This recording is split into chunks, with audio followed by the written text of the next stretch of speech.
Hey, well, hello, friends. Mark Holmes here for my buddy Cowboy Joe Boo, and as always, thank you guys for watching, commenting, and subscribing to the Joe Boo Sports Report. Without you guys, this literally does not work. Let's get open for business here on this Friday afternoon. Let me start off by saying I apologize.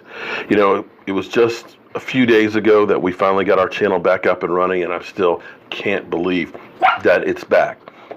I've been between North Carolina, Delaware, and everything else because we were having a vacation, not during the summer, of course, in the fall, with the wife and some friends of ours that are recently engaged in things. And unfortunately, we've been basically dodging hurricanes, but it's all good.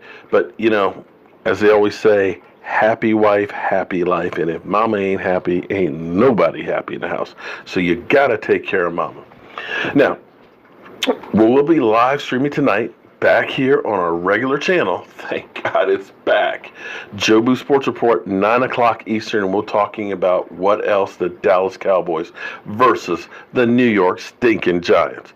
Now, news on the injury front for our Cowboys. We got some good news, and that's Randy Gregory's back at practice. He is questionable for the game on Sunday.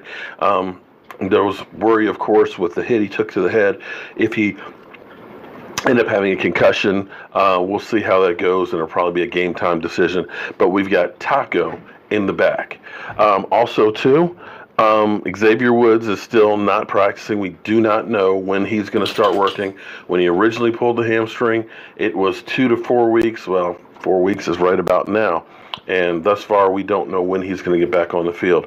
But with the way the defense has been playing, specifically safety, and I got to tell you, Kevon Frazier, Irvin's doppelganger, played lights out. And what's unfortunately lost in last week's debacle of our offense being inept, of basically only putting up 8 points, Zeke Elliott with only 15 carries and, play calling and offensive line struggles, is the performance made by the defense. We didn't get Earl Thomas, and apparently Chris Richard definitely knows what he's talking about, because if he believed that he truly was the difference maker, he would have went to Jerry and said, Jerry, we got to have that guy. I don't have confidence in our guys. But Kevon Frazier, who popped his shoulder out, got 8 tackles and led the team in tackles. Not too shabby. And, of course, we've got the one-man wrecking gang, who really doesn't get any love, who had 7 tackles, a forced fumble recovery, as well as a sack, DeMarcus Lawrence. He's got a little bit of a groin issue, but he was full participant in practice. And I can guarantee you, he is licking his chops because he'd be going against Eric Flowers. And if you don't know who Eric Flowers is, he's our Chaz Green for the New York Giants. So when you look at it from that standpoint, he could have one hell of a game. Now, this game is going to be really, really important, because when you look at where we are with Dak Prescott, as well as the New York stinking Giants and Eli Manning, the Giants may have made one of the biggest mistakes out there by not going for a quarterback.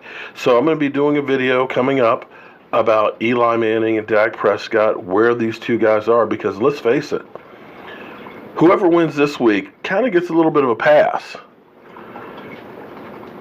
The one that loses, then you got to start thinking, do we have to get a quarterback next year? You got to start thinking about the future, because starting out 0-2, your chances of making the playoffs are greatly reduced. I'm not saying you can't do it, but believe me, starting off 0-2 hurts. So you don't want to go down to a division rival. You don't want to start off the season 0-2. And whoever does, it's going to be a whole lot more scrutiny on them. So look for that video coming up a little bit later, as well as another interesting comparison.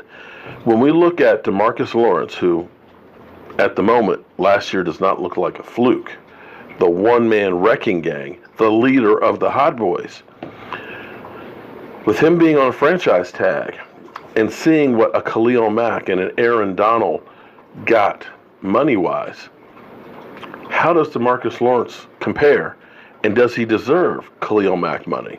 So look for that coming up real soon. Now that this trip is out of the way, we are going to get back to Joe Boo Sports Report on a regular basis, especially now that we got the channel up and running.